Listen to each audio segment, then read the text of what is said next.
Hello and welcome to the Team Development Training Program. My name is Rebecca and today I'll be walking you through the one-session version of our trusted team building program to help your company, David Weekley Homes, learn how to assess, build, and strengthen your teams. Let's get started. The three categories that we'll be covering today are team dynamics, team development, and team performance. Let's start with team dynamics. What does the face of your team look like today? What do you want it to look like in the future? A quick search on Google shows that David Weekley Homes are involved in volunteering, recognizing its staff and other worthy recipients, and has an emphasis on charity involvement.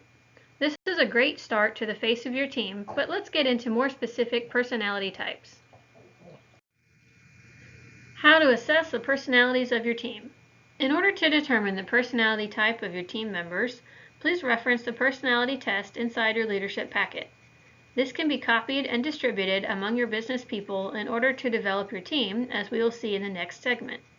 Upon completing the test, your team members will fall into one of the 4 STAR categories. The first letter of our acronym STAR is structured people.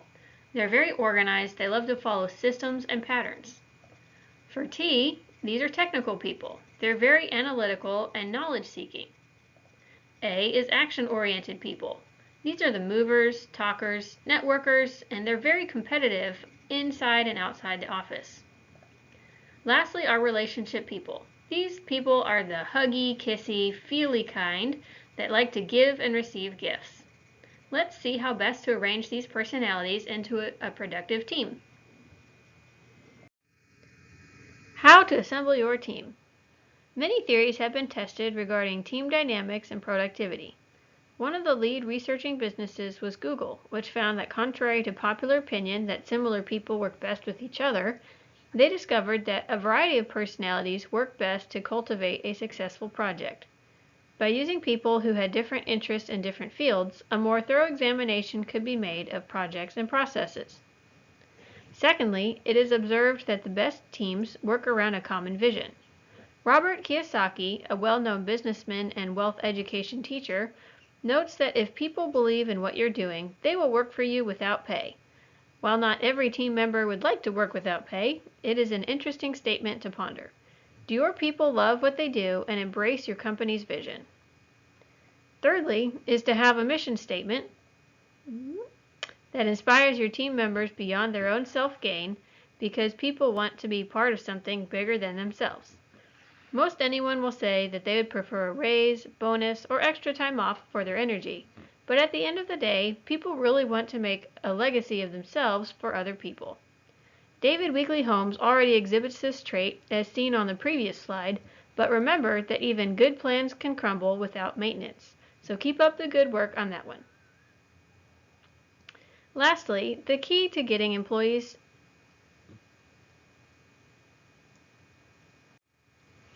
Sorry about that, the battery died out. Alright, lastly is the key to getting employees to love your company and business is to invest in them and make their own visions and dreams come true. Set aside a regular time to help define what it means to your employees to make their dreams come true. Employees know if you are genuine or not, so genuinely invest in your employees and they will genuinely invest in you. Another aspect of team dynamics is your company culture. Your company culture has a business side and a personnel side. We'll start with the business side of culture. As the one that sets the business culture, you should set a foundation for the kind of culture you want your company to exhibit.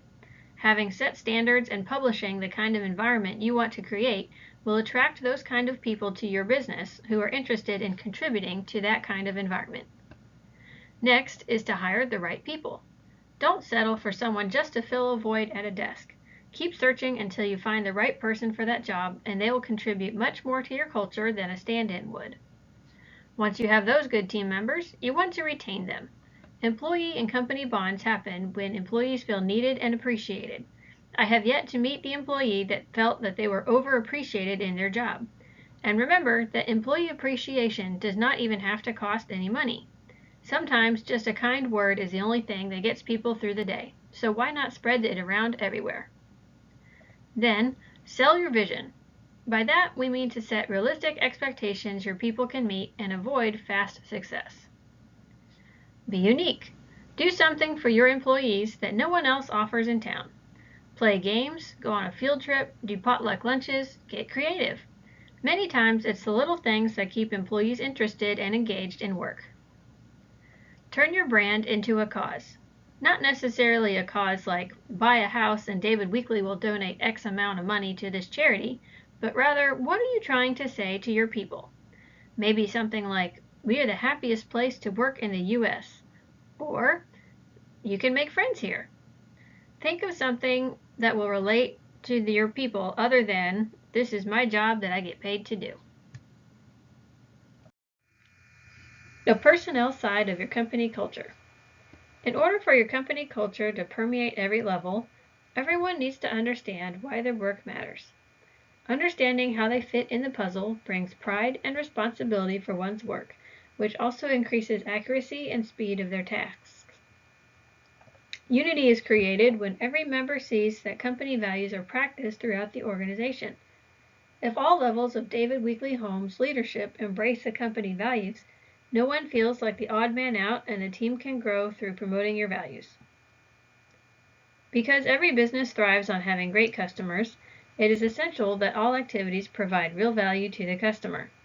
Employees genuinely like having positive customer interactions, and the more value they can provide the customer, the better experience they both are likely to have.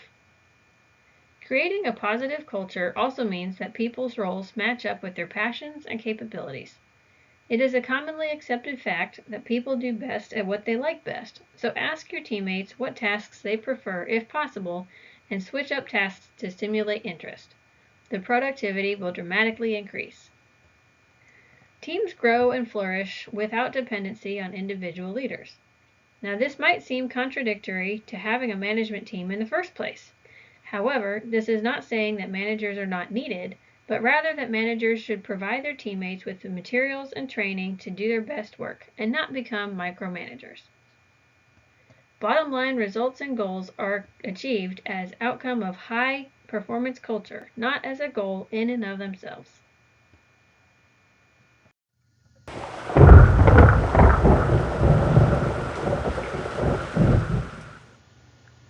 And then there's conflict. Conflict exists in every company to varying degrees. It is a necessary business skill to learn how to deal with conflict in an appropriate manner.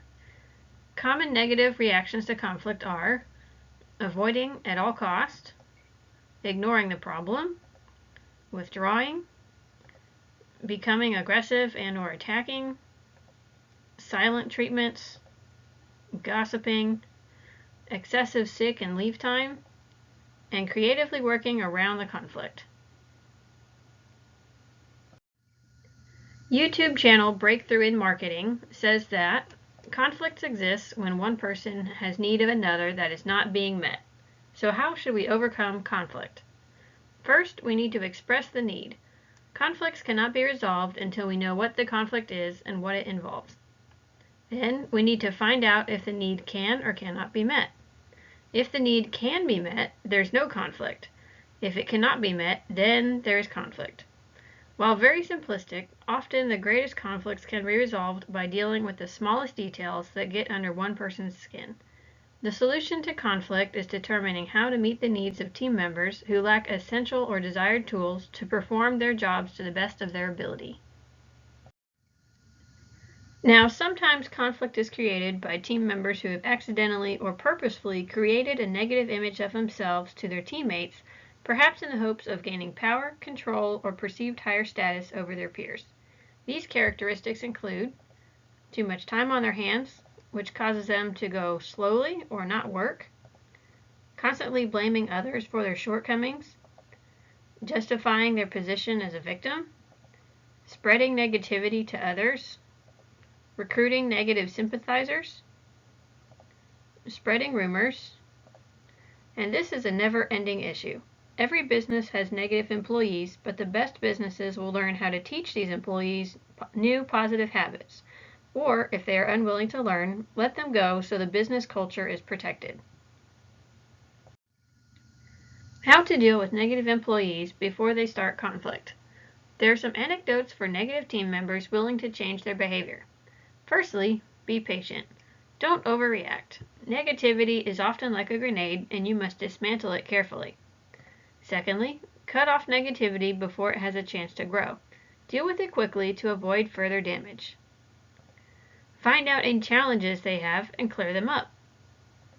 Study their personal trends. Have they acted this way before? Are they dealing with a major factor of life like a death in the family? Pressures at home affect the behavior you see in the office. Don't fake caring about your team members. Nobody likes a fake, so don't be fake. Recommend good books, videos, and coaching material for them, then follow up and review what they've learned. Hold them accountable for their attitude and behavior. Give them a few chances to fail if they are really trying. Changing habits is hard work, so give them some grace to improve themselves. Educate your people about spotting negative traits, so when those behaviors surface, an action plan is already in place and crisis can be averted. This concludes our first section on team dynamics. Now if you'll join me in the gym, we'll go over the next section, which is team development. All right, welcome back, and thank you for joining me in the gymnasium for this portion of the presentation. In just a few minutes, you will get an opportunity to interact with some of the activities you see on the side, but first, we are going to go over our PowerPoint presentation section. Inside, we discuss the team dynamics, and now we'll be discussing your team development.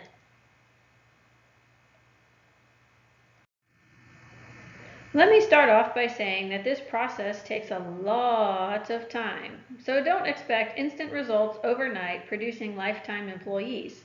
This is an ongoing process that requires your constant attention, and what you put into the process is what you get out of it. First, after you have hired the believers in the vision, watch to see who responds to vision versus money. People who focus on the company vision will help to create that vision, but people who are focused on money will cut corners and take shortcuts to provide the best way for themselves. Hire two at a time. Especially in your departments that have high turnover, hiring two at a time is best because either one will quit and you won't be out that much more, or they will both be great and add value to the company. Don't settle. Too many home building businesses are plagued with employees just warming a desk chair. Don't settle for less than the team you envision. Constantly raise your standards. It is common to start out high and on fire and then slowly let off steam as time goes by. Instead, periodically raise your standards to counter the natural tendency towards complacency.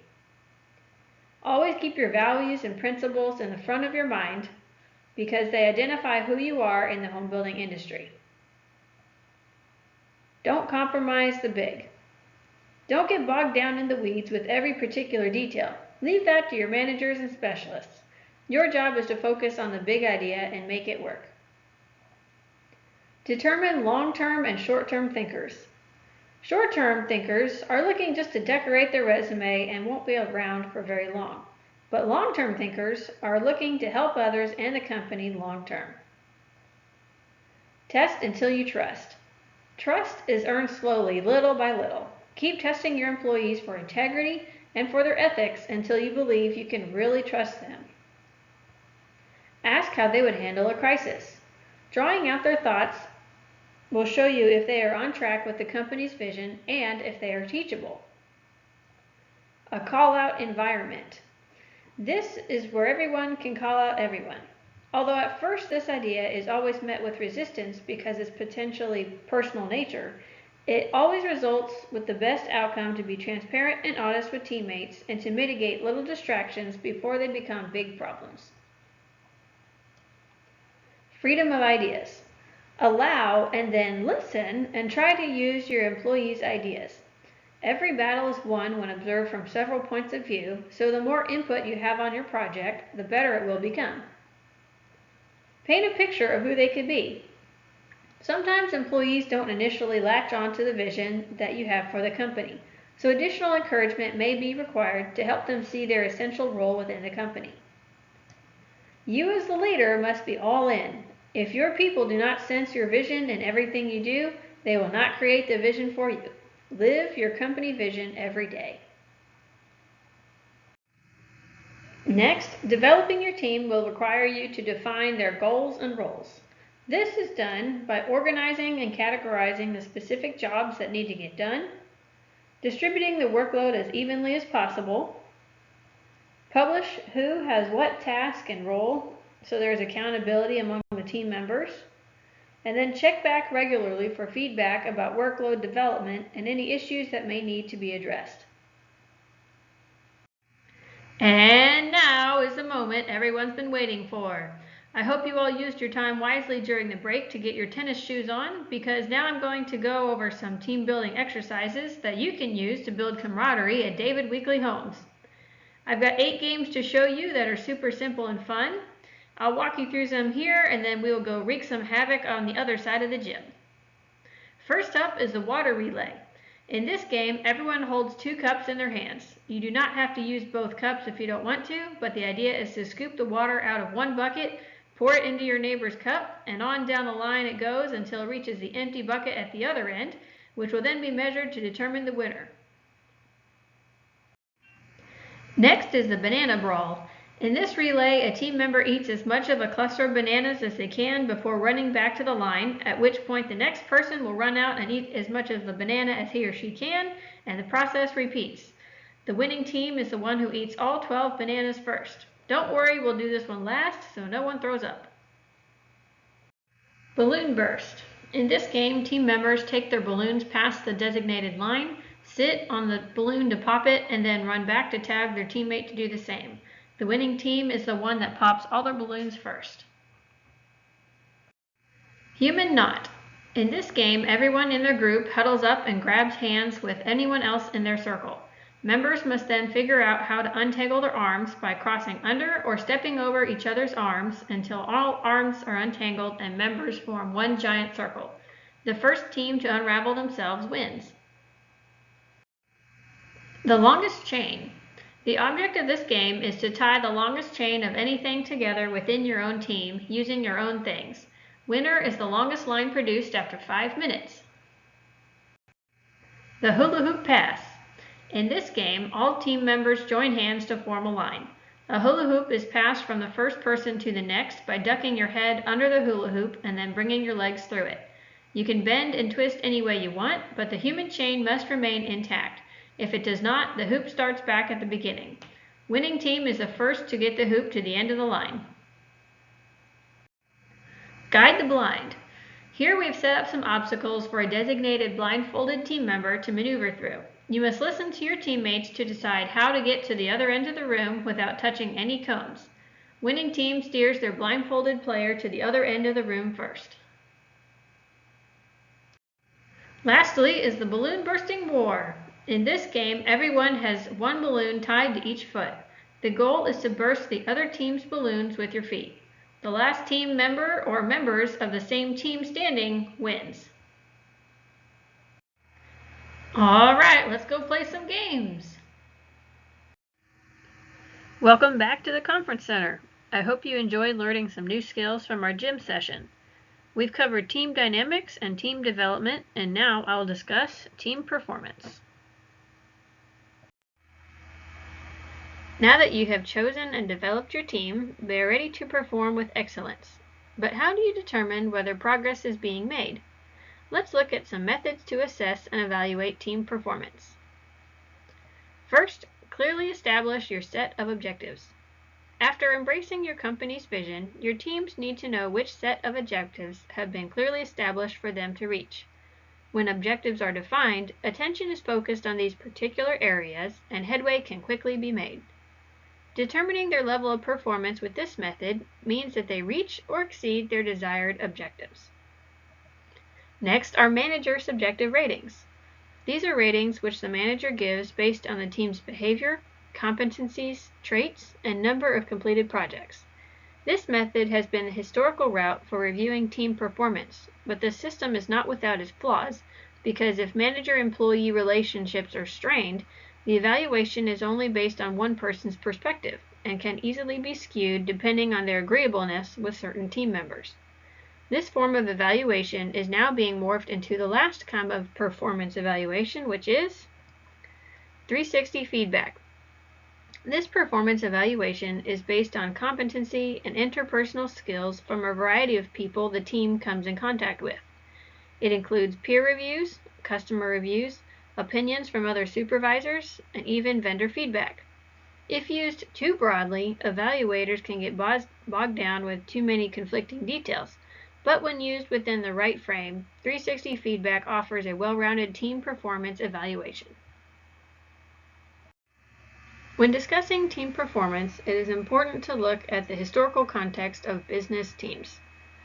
The Industrial Revolution created the modern management system as we know it today. Leaders lorded over their workers and often threatened the cowering individuals to do more work faster. The 1950s are now classified as the expertise era.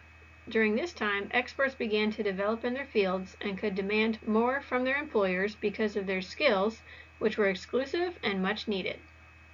Both of these are really outdated work models which do not work with today's workforce.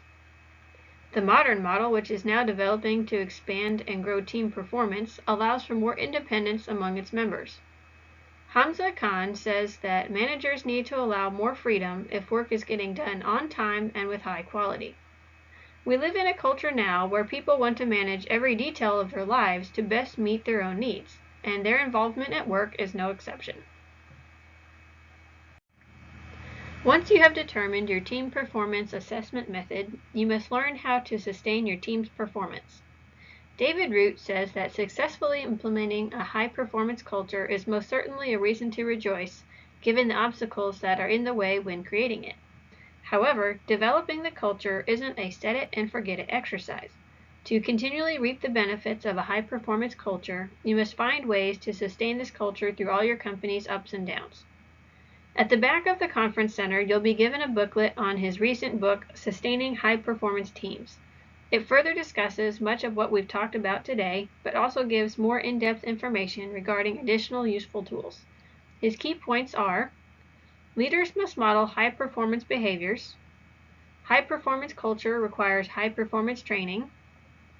Confidence, not perfection, is the goal. And high performers focus on building strengths, not eliminating weaknesses. This is the conclusion of our team development training session developed for David Weekley Homes. I hope you've enjoyed it and are ready with new ideas to energize your company culture and performance. Thanks for coming.